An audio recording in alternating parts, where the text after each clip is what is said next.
Over these holidays, I've been sharing my belief that what we face today are foundational problems, and so we need answers that fix the foundation of our society. I've been using two texts, two voices. The first is the work of author Narina Hertz. She points out that she finds the greatest fault in our foundation is our acceptance of being tragically disconnected. And the second is a verse familiar to many of us from Pirkei Avot. The world stands on three things, all shlosha devarim. It is a blueprint that our world can be rebuilt on Torah, on lifelong learning, on avodah, our service to something greater than ourselves, and on gimilut chasadim, on random acts of kindness. On Rosh Hashanah, we touched on random acts of kindness, gimilut chasadim, and last night I spoke about Torah. So do the process of elimination. Today, we talk about avodah, service to something greater than ourselves. Avodah is a concept born out of a people enslaved. In Egypt, the forced labor under the pharaohs was called avodat parech, back-breaking work. That's where the word originated. But on the eve of the Exodus, avodah is given a new meaning by Moses. Go and pick out lambs for your families and prepare the avodah. And when your children ask you, what do you mean by avodah? You shall tell them, it is not back-breaking work for someone else. It is a sacrifice during this Passover to God. In that moment, avodah no longer meant servitude, it meant service. In its first understanding, that service was the sacrifice of an animal. But later, as we know it, it became words. What we know is prayer. So when we say we're coming to services, for Shabbat, for Yom Kippur, for Rosh Hashanah, we are in fact translating the word avodah. We are coming to give our prayers for something greater than ourselves. You may also know this word, avodah, as one of the once prominent political parties in Israel, the Avodah or Labor Party. It was a political party built on the ideal that the individual citizen is always responsible for the greater community. My favorite use of avodah is the one used by many Jewish camps. The avodah session at camp, the premier session, just before you become a counselor in training, when your parents pay thousands of dollars for you to do the grunt work at camp, often referred to by the campers as the session when your parents pay for you to clean the toilets. Avodah is service. It requires sacrifice. It asks us to give something, do something, say something, clean something, not for ourselves alone, but for the greater good, for something larger than ourselves. And what is true in our relationship with God, our community, and for our camps, it's also true in our relationship to our country. In October of 1908, a woman by the name of Muriel Matters bolted herself to a grill and put the key down her pants. The grill was not the type of grill we have in our backyard, and the house she was at was not just any house. The grill that Matters bolted herself to refers to the metal bars that were constructed in the women's gallery known as the Cage that once sat inside the British House of Commons, where the British Parliament gathers. With the key, obviously in a place no one was going to go, the British parliamentarian called a locksmith, which was precisely Muriel Matters' plan. While everyone waited, she spoke. She became the first woman to ever speak on the floor of Parliament in its history. And she spoke, of course, about women's enfranchisement, the right that women deserved to be able to vote. That day, Muriel Matters did the often difficult and sometimes messy work of democracy. She made a clear sacrifice for something greater than herself. And like suffragettes in America, she strengthened her country's democracy. Historian John Keane, author of The Life and Death of Democracy, explains that democracies require two key elements. The first is the gathering of an assembly, and the second is an expression of equality. These are both concepts particularly familiar to the Jewish community, and perhaps no Jewish community focuses on them more than the American Jewish community. Atem nitzavim hayom, all of you stand here today. That's what Becky and Lindsay Danelski read a few moments ago. You, us, all of us, we stand here today before your God, as the text reads, your tribal heads, your elders, your officials, every householder, your children, your wives, even the stranger within your camp, from wood chopper to water drawer. You stand here today to enter into the covenant of your God, Adonai, in order to establish you this day as God's people. Those words are as old as the book of Deuteronomy. We share them on Yom Kippur every year. Civil society, whether in our ancient books or in our synagogue at the holidays or in modern America, does not work unless at some point all of us are in the room with each other, standing next to each other, men and women, wood chopper, water drawer, doctor and patient, rich and poor, Democrat and Republican. Being a part of a people requires a commitment to be together. It requires assembly. But, as we well know, and as Hertz points out, for the past 40 years at least, we as an American society have preferred our personal space to the public square. Since the era of Reagan and Clinton, she writes, our political current has been one with an overriding emphasis on freedom, free choice, free markets, one that prized self-reliance, placed self-interest above the community and the collective good. Think of Reagan's trickle-down economics. It implied that no one should compare anyone's finances, that we should wait and the market will serve everyone, just be quiet about it. Or Clinton's don't ask, don't tell policy, which implied no one should compare anyone's sexuality. We should all just leave each other alone and we'll be fine. As parents, we know sometimes we just have to say, go to your corners and stop bothering each other. These solutions work in the moment. They keep siblings at bay, and it seems they get votes in November. But in the long term, they have dire consequences. We can't stay apart from each other forever. I learned this the hard way when I was in college and teaching my first religious school class as I aspired to become a rabbi. I was 20 years old, and I would wake up early on Sunday morning and drive 45 minutes from Oxford, Ohio to Cincinnati, where I taught fourth graders at Isaac Mayer Wise Temple. One Sunday, there was a kid who just couldn't stop interrupting me, and I couldn't handle it. So I sent him out of the room for 5 minutes. It was such a relief. Finally, we could move on. But at 2 p.m. that afternoon, back at my apartment, I received a phone call from the educator, my boss, who had received a call from the child's parent. She wanted to know why Charlie was sent out of the room for an hour and a half, why he was isolated in the hallway, and why he didn't get to have cake with the rest of his class while we celebrated one of his classmates' birthdays. What could he have possibly done to be punished so severely? The truth was, I had to admit, I no longer heard his voice. I no longer saw his face. I totally forgot about him. Hertz points out that in 1977, the band Queen told us that we are the champions.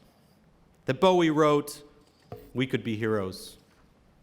Today, she says we're more likely to hear lyrics like, I am a god, or at the top of the charts this week, because I looked it up, Harry Styles' As It Was, which claims, I am just sitting at home alone.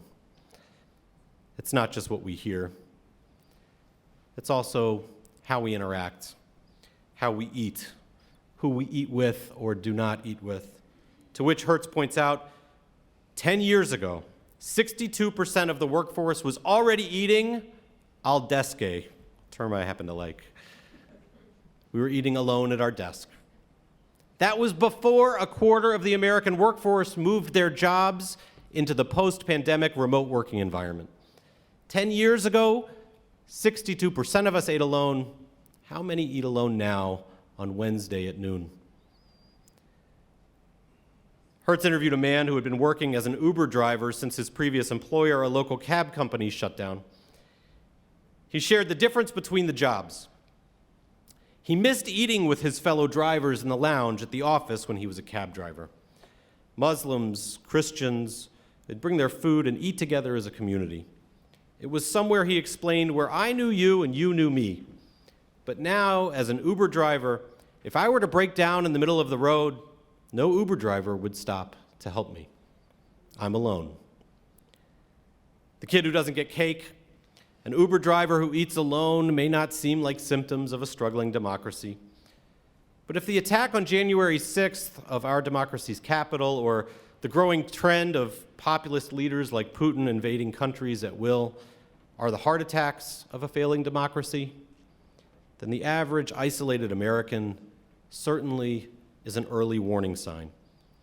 We've been seeing these signs for a long, long time. Getting together is a requirement of democracy. Too often we're living in a society where I'm alone instead of a place where we are the champions together. But that's not the only sacrifice we can make. We have to sacrifice some of our time and see each other and listen to each other. We have to eat lunch together. These are small democracies. They educate us, humble us, sometimes inspire us, and I believe that unlike the free market, small assemblies trickle up to the democracy that all of us rely on. The second sacrifice we must make, though, is one that is particular to this time and to us as Jewish Americans. Muriel Matters took two important steps for democracy that day. She locked herself to the grill, insisting that she be in the room. And secondly, she spoke up. In the past year, we've watched the Supreme Court vote on a number of important decisions. The two that stand out most to the Jewish community are Kennedy v. Bremerton School District, in which Coach Joseph Kennedy was granted the right to offer prayers at a high school football game, and, of course, Dobbs v. Jackson Women's Health Organization, which overturned the federal protections of a woman's right to an abortion. While some of the country may have the privilege to have personal opinions on these two cases, as a Jewish community, we have to see these decisions as a shift in religious equality. According to Jonathan Sarna, a Jewish historian, the Jewish community has generally taken two approaches to religious equality.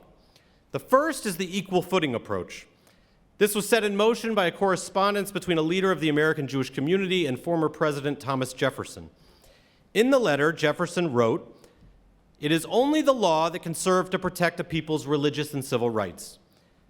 Quote, by putting all on an equal footing." That phrase in itself became the proof text that the Jewish community would use to establish communities as strong as our Christian neighbors. If a church can be on the public square, then a synagogue can be on the public square, because we stand on equal footing. If a Christian can pray in school, then equal footing provides Jews can pray in school too. If Christians are granted a holiday, then Jews and every other faith should have the freedom to practice their holiday as well. That's the principle of equal footing. The measure of equality by equal footing suggests that I know where I stand by knowing where other faiths stand. As long as we can stand next to each other in the government's eyes, reap the same benefits, and suffer the same consequences, then we are religious equals living in a society with religious freedom. This approach, of course, comes with a cost. It takes a lot of maintenance, especially in areas where there are small Jewish communities. So while the prominent cities where Jews immigrated at the time, like Cincinnati, still have their cathedral-like synagogues across from the cathedral-like mainline Protestant church, which is across from the Romanesque city hall, towns without a significant Jewish community do not. In other words, most of the country had notably no Jewish presence at all. For equal footing to work, you have to have at least one foot in the game, which is why there was a second approach that American Jews adopted to protect our religious equality, the separation approach. This is the approach that's been the standard for most of our lives. It states that the business and practice of the church and that of the state should be separated. Religious freedom here is defined by privacy. My religion is my business and my business alone. I can practice it, but not in the public square. In some ways, the separation approach is easy. If the equal footing approach measures the quality by how we stand next to each other, the separation approach measures equality simply by its absence, the absence of religion. As long as religion is separate from the government, it can do as it pleases. This means that my religion does not inform my public education, it doesn't inform my privileges as a citizen, or my rights, such as my right to health care. Our Supreme Court's ruling that prayer is permissible in public, that abortion is not protected by privacy, are stark examples of the current culture of our democracy and of the state of religious equality. And they should raise our awareness as a Jewish community. Religious equality can be achieved if we are on equal footing.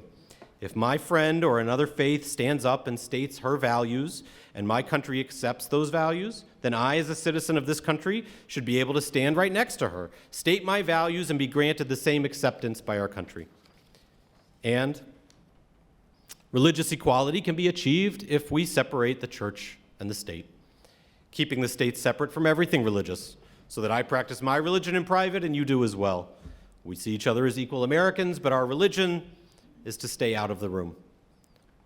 What does not work, especially for Jewish Americans as a religious minority, is if you, my Christian friend, are operating in one system and I, a Jewish minority, am operating in another. If you in our country are standing up to voice your religious values as American values, then, atem nitzavim, all of us must stand up for what our religious values are in this country. It's a much more difficult stance. It requires not only that we speak up with specifically Jewish voices, something that is not easy to do, something many of us don't feel comfortable to do. It's easier to separate religion and be quiet and do it at home. But that's not what's happening now in America. Religion is now public, and so we have to be public also. In our people's history, the ways we've given to something greater than ourselves has changed. At times, our avodah meant sacrificing a lamb. Sometimes it meant reciting prayers to connect with God. Sometimes the sacrifice was labor to build a Zionist state, and sometimes it was cleaning toilets to make sure our camp was habitable. But as Jewish Americans living in 2022, we have something we have to give to this society again. First and foremost, this is an election year, and so we have to take our chance to vote. It is the purest form of assembling and expressing my equal voice in this democracy. First and foremost, that must be our sacrifice this November. But it cannot be the only day or the only way that we give to this country at this time. We must practice democracy not only in the voting booth, but also in our neighborhoods, in our local public schools, by being a part of PTAs and local nonprofits. Our faces, our Jewish faces and Jewish voices need to be in those spaces and also at lunch with our colleagues. And when we show up in the public sector, we have to put one foot on the field and remind our neighbors that we are what a Jewish person looks like, that we are part of a Jewish family, that we are a part of this society, that our voice and our values deserve to be on equal footing. Al Shlosha Devarim, we ask ourselves, how much of our world depends on this? How much of our world depends on our ability to gather in person, safely, to have lunch with people who eat lunch in all sorts of different ways and have different beliefs? How much of our world depends on our ability to understand that what is deeply religious to you may not be deeply religious to me, and what is deeply religious to me may not be exactly what's deeply religious to you? How much of our world depends on my child's ability to learn next to your child, or my sister's ability to make a healthcare decision based on her values, not yours? How much of the world stands on this? Pirkei Avot is clear, all of it. And it says that with Torah, with Avodah, with Gemilut Chasadim as our foundation, that we know how to make the world stand up again when it is shaking. Gamar Chatima Tova, may all of us find that we come through this day renewed with a sense of vitality for life. May we have the strength to stand up, Atem Nitzavim, all of us, with Jewish voices, giving our service to something greater than ourselves. Lifelong learners always willing to change. People willing to turn around and help our neighbor out when they're carrying something too heavy to be carried. May we do that as we leave this sacred assembly, ready to do the work that our world demands. Shana Tova and Good Yontif.